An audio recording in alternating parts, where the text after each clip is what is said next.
Ketika seorang gubernur datang tanpa pemberitahuan ke pabrik air mineral terbesar di Indonesia dan menemukan sesuatu yang diduga tak sesuai harapan, dunia maya mendadak panas membara.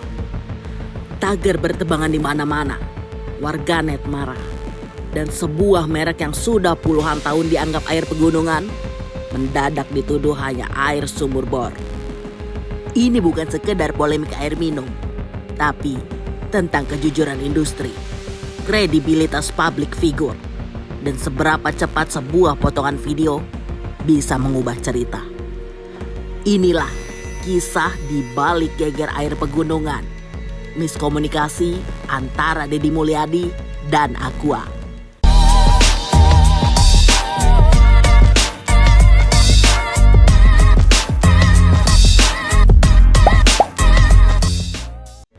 Semua berawal dari sebuah video yang diunggah ke kanal YouTube KDM Channel pada Rabu 22 Oktober 2025. Dalam video itu, Deddy Mulyadi, Gubernur Jawa Barat, terlihat berkeliling di dalam pabrik air mineral merek Aqua di Subang. Dia berjalan dengan memandangi sekitarnya, menyapa pekerja, dan lalu mengajukan pertanyaan sederhana tapi membakar dunia maya. Ngambil airnya dari sungai? Tanya Deddy. Dari bawah tanah, Pak? Jawab sang pekerja tenang. Ini sumur apa? Sumur ini produksi buat Produksi. Ngambil air dari sungai? airnya dari bawah tanah, Pak. Oh, airnya dari bawah tanah. Bukan air permukaan? Bukan pipa, Pak. Oke, air bawah tanahnya ngambil sumbernya dari Dalam. ini dibor ngambil airnya. Nggak akan ngefek pada pergeseran tanah. Kan dari SIPA kita termasuk dari pengawas. Enggak. Maksudnya saya hitungan ini saya. Ini kan airnya dibor. Dikira oleh saya air permukaan. Air permukaan itu air sungai. Ya. Atau air dari mata air. Oh, jadi ini bukan air mata air ya? Tanah dalam. Berarti kategorinya sumur pompa dalam. Ya kan? Berarti izinnya provinsi dong. Kalau air bawah tanah? Oh, dikira air permukaan.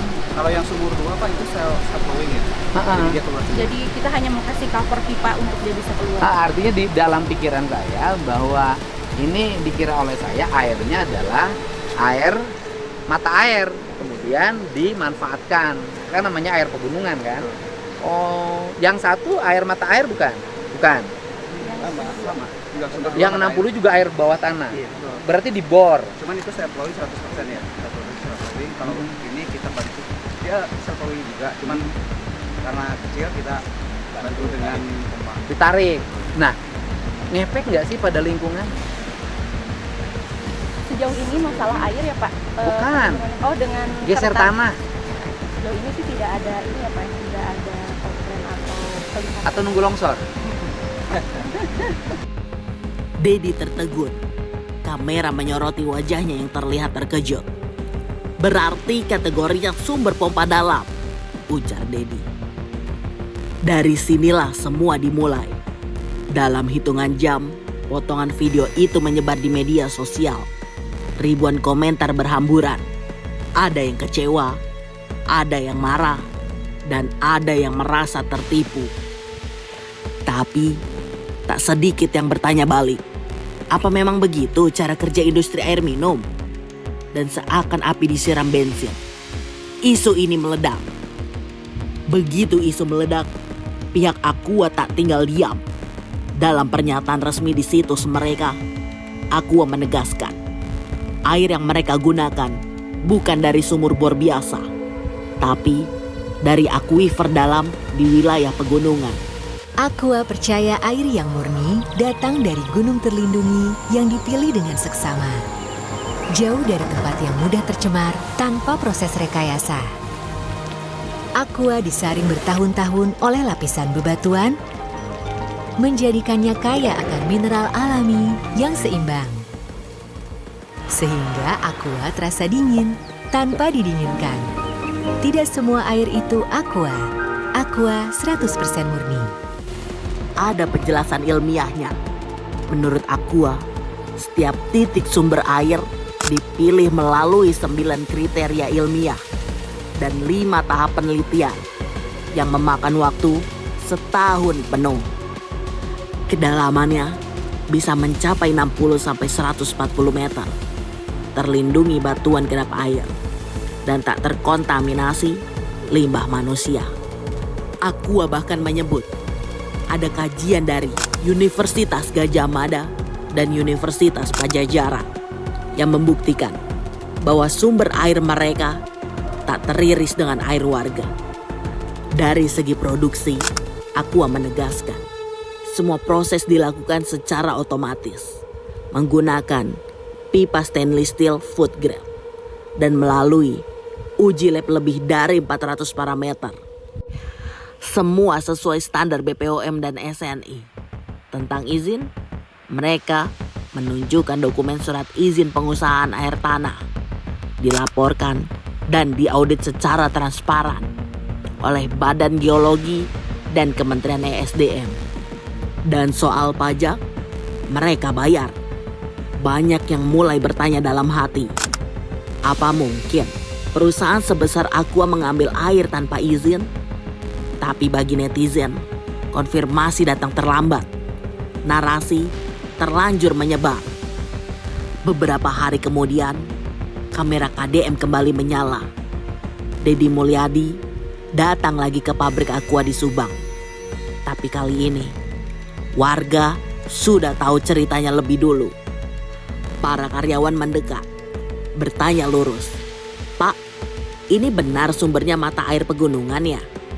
Dan Deddy menjawab tenang, "Iya, mata air clear dari pegunungan." Aqua ini pertama kali membangun air di sini tertarik oleh mata air yang di sini. Makanya Aqua waktu awal mata air pegunungan bener. Saya lagi bantuin teteh ini.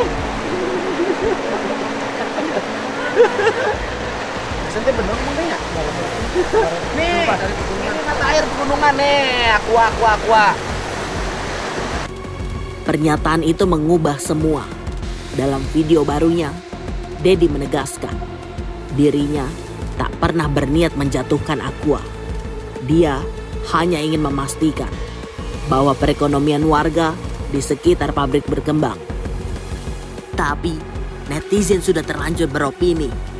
Ironisnya, yang menyulut kegaduhan adalah potongan video dari KDM sendiri. Dan yang meredamnya pun adalah KDM itu sendiri.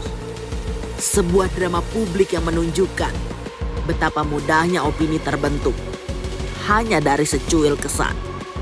Lalu, apa sebenarnya yang dimaksud air pegunungan? Profesor Lambok M. Hutasoid dari Institut Teknologi Bandung menjelaskan, air pegunungan bukan berarti air yang muncul di permukaan tanah pegunungan, tapi air dari sistem akuifer di dalam tanah pegunungan. Hujan turun, meresap, lalu tersimpan dalam batuan berpori di kedalaman puluhan hingga ratusan meter. Dari situ, air diambil dengan teknik khusus yang memastikan tak mengganggu keseimbangan alam.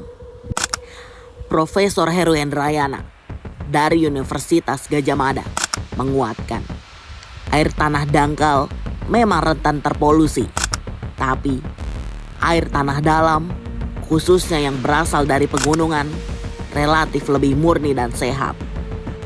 Heru menegaskan, industri AMDK besar tidak sembarang ambil air. Industri AMDK melibatkan ahli-ahli geologi untuk meneliti asal-usul sumber air. Dan inilah yang membuat air pegunungan dipilih, bukan karena mitos atau label, tapi karena data sains yang mendasar. Akhirnya, setelah seharian media sosial ribut, kita kembali belajar satu hal penting, bahwa kebenaran tak selalu berbentuk viral, dan tidak semua kejutan di depan kamera berarti pelanggaran.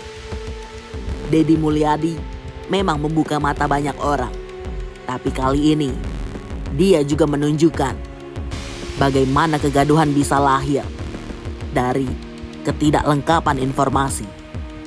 Ketika ilmu dan data berbicara, narasi mulai berubah.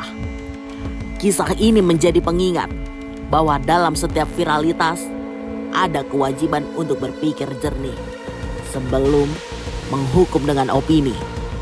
Klik like, komen, dan share agar terus berpikir jernih dalam menyaring informasi di dunia maya, sekaligus menjadi bagian dari Bicara Bangsa.